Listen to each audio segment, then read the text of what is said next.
السلام عليكم ورحمة الله وبركاته. بنبدأ دلوقتي نستكمل المحاضرة السابقة The Last Lecture. اتكلمنا في ال Last Lectures عن 2 point Definition of the Political System. اتكلمنا عن ال Parliamentary System وأوضحنا ال Main Point and in this system and compare with the Presidential System and Semi-Presidential System. واتكلمنا عن 3 standard to compare between them. The first standard اتكلمنا عن executive authority, the nature of the executive authority in parliamentary system, in presidential system, in semi-presidential system.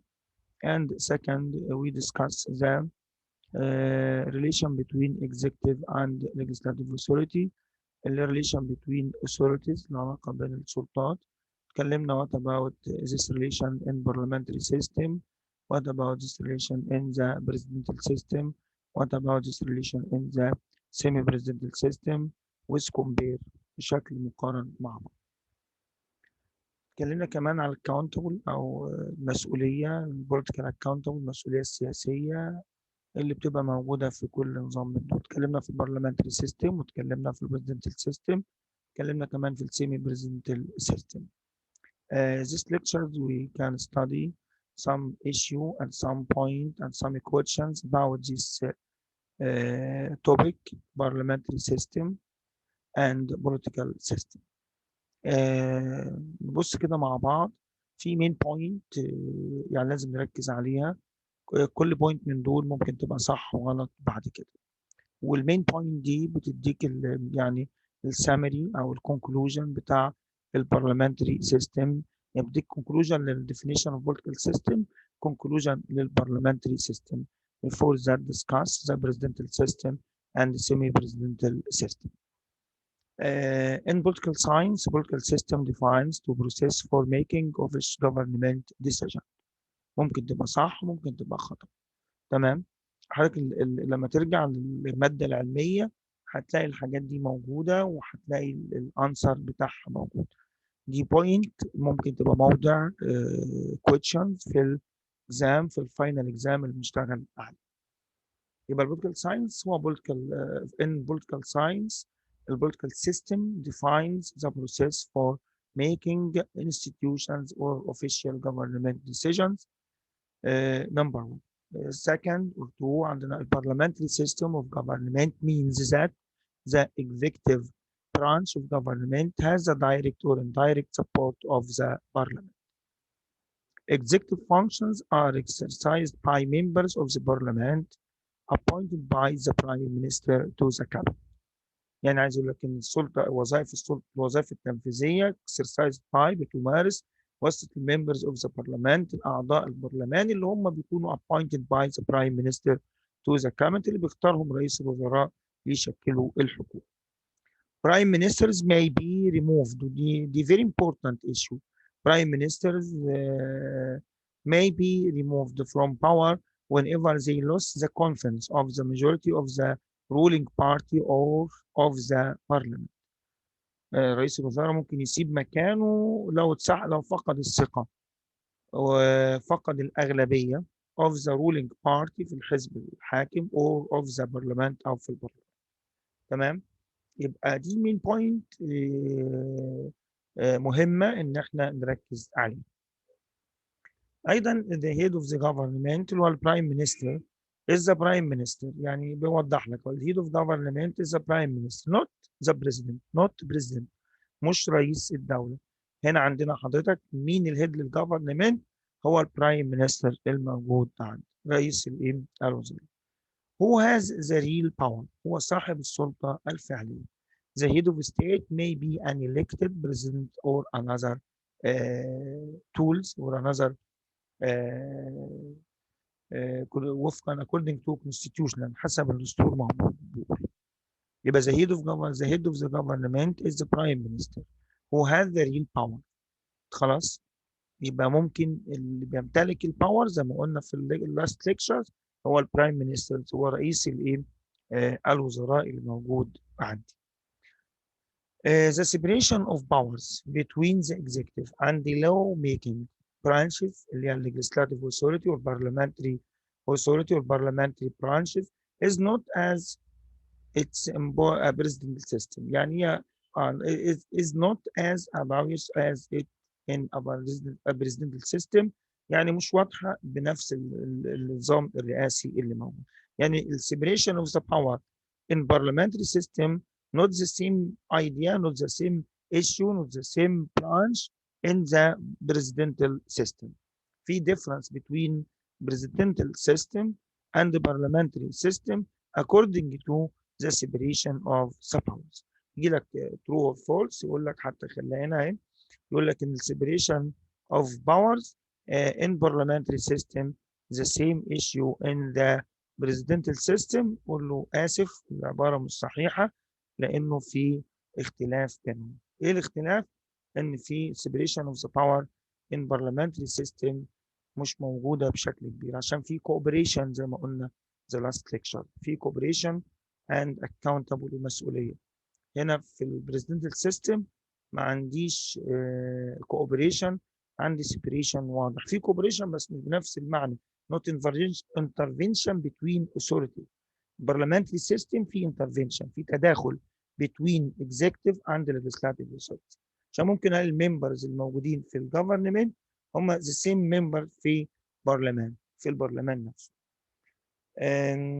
ministerial responsibility المسؤولية الوزارية is central to the parliamentary system. مسألة مركزية مهمة is very important in parliamentary system because it is accountability of the government. مسؤولية الحكومة to the legislative or the parliament اللي موجودة عندي. يبقى حضرتك عارف ان في حاجة اسمها المسؤولية الوزارية، دي مش موجودة في البريزيدنتال سيستم. يجي لك صح وغلط هنا برضو تاني، يقول لك ان الريسبونسابيلتي او الاكونتبل البوليتيكال اكونتبل موجوده في البرلمانتري سيستم وموجوده في البريزيدنتال سيستم. قول له اسف الريسبونسابيلتي والاكونتبل موجوده في البرلمانتري سيستم اونلي، مش موجوده في البريزيدنتال سيستم عشان في separation of the power. وده برضو كنا عملنا له explain in the last lecture في المحاضره الثانيه.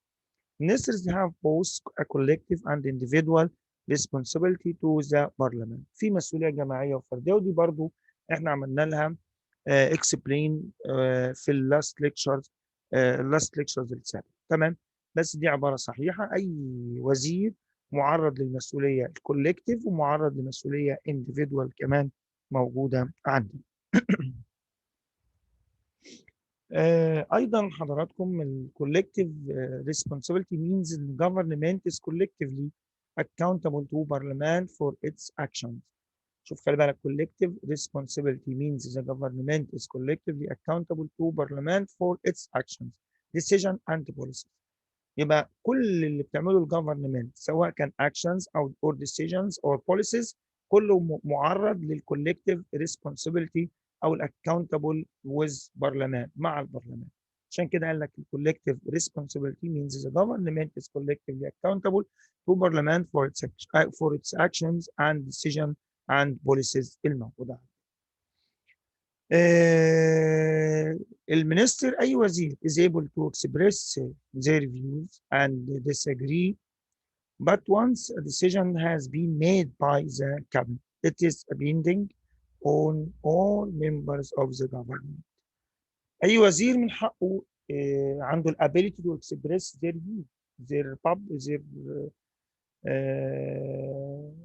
public opinion رأي العام and disagree، وممكن كمان يبقى له توضيح معين. but once a decision مجرد ما القرار has been made يصنع by cabinet بواسطة الوزارة it is binding on all members of the government، يعني أصبح مسؤول عن الكل. يعني لو قرار بياخده مينستر في مثلا مينستر اوف ذا هيلثي وزير الصحة، مجرد ان هو بيتكلم عنه هو بيعبر عن زير فيو، بعد ما بيبقى ديسيجن وما بقاش ديسيجن بتاع المينستر اوف اديوكيشن او المينستر اوف هيلثي، لا ده بقى الديسيجن بتاع الجفرمنت اللي موجوده عندنا. عشان كده في كولكتيف اكاونتبل كولكتيف ريسبونسابيلتي في هذه المساله. Ministers must support government policies but they must also resign or seek the dissolution of the government. تمام، ممكن يبقى في عندنا dissolution للجفرمنت يحصل في أي وقت عندنا، وخصوصا في حاجات زي for example زي الفوت on the budget. يعني دايما التصويت على الميزانية بيكون في problematic كبيرة في المسألة. تمام. ده في الكولكتيف اللي هي مسؤول عن الوزاره ككل. في بقى الانديفيدوال ministerial responsibility is a constitutional convention makes government ministers responsible for not only their own actions تمام but also for these او those of their department. خلاص، انت الانديفيدوال هنا معناه ان انت any actions بيعمله الوزير مسؤول عنه. اي حد تحت الوزير any department of the minister department of the institution، اي جزء في المؤسسه الوزير مسؤول عنها. دي بيسموها ال individual accountable او ال individual responsibility. الوزير مسؤول عن ناسه اللي موجوده معه. ايضا الانديفيدوال بتشير برضو ان المينسترز are also responsible to the parliament، مسؤولين قدام البرلمان. This responsibility includes the minister's conduct but it also agents departments institutions. كل حاجه تبع المينستر ده institutions in department of institutions agency، كل ده اي حاجه من الحاجات دي بتبقى برضو تبع الوزير، وصل عندنا الوزير في حاجه اسمها الانديفيدوال مينستر عندنا. تمام. What is the difference between collective and individual ministerial responsibility؟ ده يعني تفكروا فيها، وانا عاملها بس تفكروا فيها مع بعض بشكل تاني. What about the advantages and disadvantages of the parliamentary system؟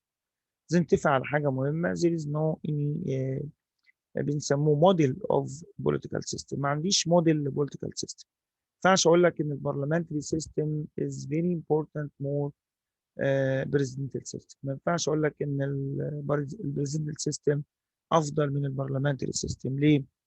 كل البريزيدنتال سيستم، كل الانظمه البوليتيكال سيستمز سواء برلمانتري سواء بريزيدنتال سواء سيمي بريزيدنتال سيستمز، كل الانظمه دي كلها عندها ادفانتجز اند disadvantages، مزايا وعيوب.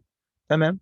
المزايا والعيوب بتاعته دي حضرتك عشان كده ممكن البوليتيكال بريزيدنتال سيستم ينفع في الامريكان سوسايتي وما ينجحش في مثلا في الميدل ايست، وممكن يكون محتاج كالتشر معين، وممكن يكون الكالتشر مختلفه. ممكن البريزيدنتال سيستم ينجح في ستيت معينه وفي فتره زمنيه in the same state ما يحصل فيلد للبوليتيكال سيستم الموجود.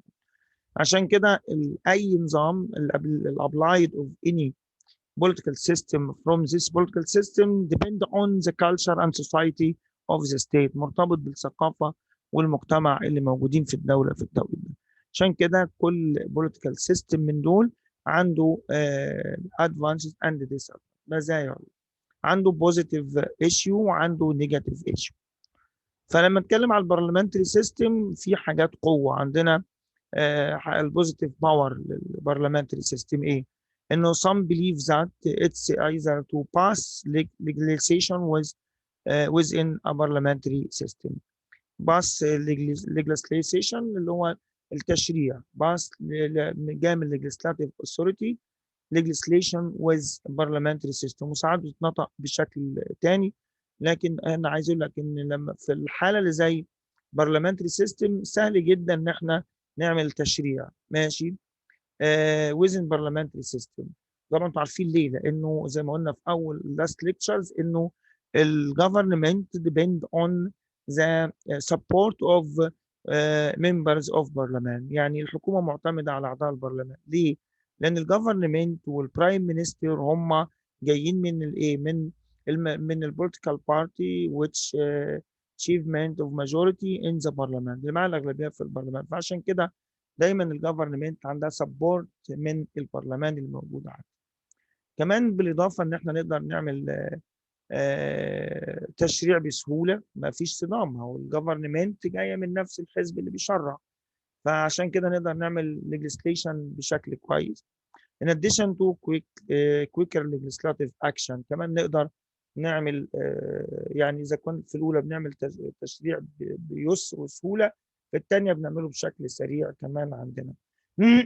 دول ميزتين موجودين، لأن ما فيش هنا there is no any divided about the ideological أو ethnically أو culture، أو هو حزب الماجوريتي اللي معاه البوليتيكال بارتي اللي عنده الماجوريتي في البرلمان بيبقى منه الحكومة. عشان كده الاثنين بيبقى ما عندهمش any divided ideology أو ideological divided، انقسامات أيديولوجية موجودة في الحزب. criticism of parliamentarism، يعني النقد البرلمانية دي أو النظام البرلماني، إنه في البرلمانتري سيستم the prime minister is elected by the party leadership. ده نقد، يعني البرايم مينستر not elected by the population أو not elected by people أو by citizen but elected by the party leadership. يبقى دي نقد موجه، لان المفروض يعني لما نبص في البريزيدنتال سيستم هنلاقي ذا بريزيدنت، وانا بتكلم على البريزيدنت مش برايم مينستر عشان ما فيش برايم مينستر في البريزيدنتال سيستم، فهناك الهيد بتاع الجفرنمنت هو ذا بريزيدنت، هنا الهيد في البرلمانتري برايم مينستر، فهناك البريزيدنت اوف بريزيدنتال سيستم elected by the citizen، وسط المواطنين او السكان، انما في البرايم مينستر ان بارلمنتري سيستم elected by the party leadership، الحزب القائد او الموجود عندي، وده نقد بتوجه للبرلمنتري سيستم.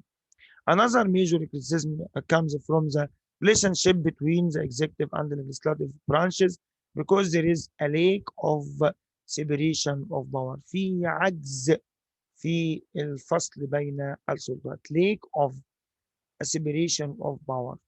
وعشان كده what about the relation between executive and legislative branches or authorities، العلاقة بينهم فيها مشكلة قايمة على إن في intervention between the executive and the legislative authority.